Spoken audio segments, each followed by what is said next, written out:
इन दोस्तों, वंदे मातरम। जिस तरह की चीज़ें चाइना लगातार कर रहा है, हम अगर नॉर्दर्न पार्ट की बात करें तो जिस तरीके से बार बार उनके घुसपैठ की खबरें जो है निकल कर सामने आती हैं, वो ये दिखाता है कि चाइना भारत को घेरने की कोशिश कर रहा है।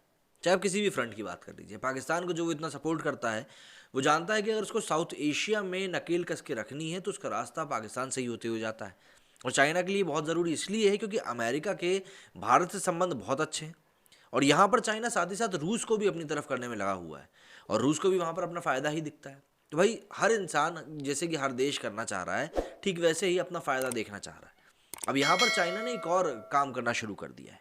आपको जानकर हैरानी होगी कि चाइना के जो श्रीलंका में जो लोग हैं, जो उनके मिनिस्टर्स हैं या कुछ भी कह लीजिए, जो उनके लीडर्स हैं, वो अब वहाँ पर हिंदू मंदिरों को विजिट कर रहे हैं।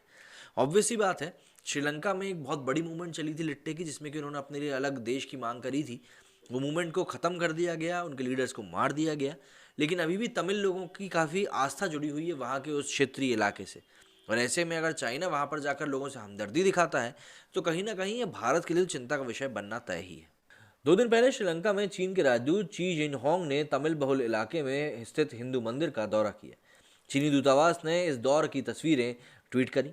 ये इलाका भारत के लिए काफ़ी अहम है।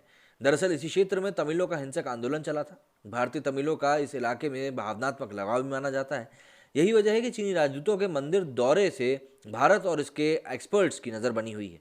तस्वीरों में जैन होंग जाफना के ऐतिहासिक नलूर कंडास्वामी कोविल मंदिर के बाहर प्रसाद की टोकरी लिए नजर आ रहे हैं। उन्होंने मंदिर जाने के लिए पारंपरिक परिधान सफ़ेद धोती, जिसे कि वेष्टी भी कहा जाता है, पहन के रखी थी। यहाँ पुजारियों ने पारंपरिक तमिल हिंदू तरीके से उनका स्वागत किया। चीनी दूतावास ने सोशल मीडिया पर कहा कि जैन होंग ने धार्मिक और सांस्कृतिक परंपरा का सम्मान करते हुए मंदिर का दौरा किया। उन्होंने मंदिर के लिए दान भी दिया। जाफना पब्लिक लाइब्रेरी को किताबें दान की। नॉर्दर्न प्रोविंस के गवर्नर जीवन त्यागराज से मुलाकात कर आपसी सहयोग बढ़ाने और तमिल समुदाय की कमाई बढ़ाने के तरीकों पर भी चर्चा करी। चीनी अधिकारियों ने जाफना और मन्नार के मछुआरों को फिशिंग का सामान और फेस मास्क भी गिफ्ट में दिए। अब बात करें कि यह इलाका भारत के लिए कैसे अहम है, तो तमिल बहुल उत्तरी श्रीलंका भारत के लिए कई मायनों में ज़रूरी है। श्रीलंका से अलग देश की मांग को लेकर लिबरेशन टाइगर्स ऑफ तमिल इलम यानी कि लिट्टे ने यहाँ पर हिंसक आंदोलन चलाया था। इसी ग्रुप के लोग पूर्व प्रधानमंत्री राजीव गांधी की हत्या में भी शामिल थे। चीन श्रीलंका के सिंहली बहुल इलाके में मजबूत पैठ रखता है, लेकिन तमिल बहुल इलाके में उसके इरादे अब तक कामयाब नहीं हो सके। हाल ही में भारत ने इस इलाके में चीनी कंपनी के हाइब्रिड पावर प्लांट लगाने की योजना को रुकवा दिया था। एक्सपर्ट्स का मानना है कि चीन इस इलाके में घुसपैठ कर भारत के हितों को नुकसान पहुंचा सकता है। इसके अलावा ये इलाका अपनी पहचान को लेकर भी काफ़ी सेंसिटिव रहता है। अगर चीन इस इलाके में अपनी जगह बना लेता है तो भारत की समुद्री सीमा के काफ़ी ज़्यादा नज़दीक पहुंच जाएगा। दक्षिण एशिया में पैड बनाने के लिए चीन लंबे समय से हथकंडे अपनाता रहा है। चीन और पाकिस्तान की दोस्ती तो जग जाहिर है।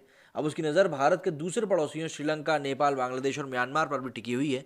मतलब उसको भारत के खिलाफ एजेंडा चलाने के लिए जहाँ से जो भी जैसी भी जगह मिलेगी, वो बिल्कुल उनका सपोर्ट चाहेगा।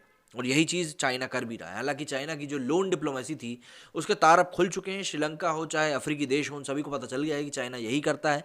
पहले उनको लोन देता है और उसको पता है कि ये देश लौटा तो पाएंगे नहीं, तो वो उनके ऊपर एक इनडायरेक्ट कब्जा सा करके बैठ जाता है। श्रीलंका में भी एक बंदरगाह देने के ऊपर ऐसा ही खासा विवाद हुआ था, लेकिन अब चाइना धीरे धीरे ही सही लेकिन अपनी स्ट्रैटेजी में बदलाव कर रहा है। लेकिन मेन एजेंडा उसका वही है कि दक्षिण एशिया में कैसे भी करके उसको अपनी पैठ बनानी है, जिससे कि आने वाले समय में वो भारत के ऊपर और भी ज़्यादा प्रेशर बना सके। क्योंकि इन दी एंड हर एक देश यही चाहता है कि वो वर्ल्ड लीडर बन सके। और इस समय चाइना, रूस और अमेरिका के अलावा मुझे नहीं लगता कोई ऐसा देश होगा जो इन तीनों के समकक्ष खड़ा हुआ है।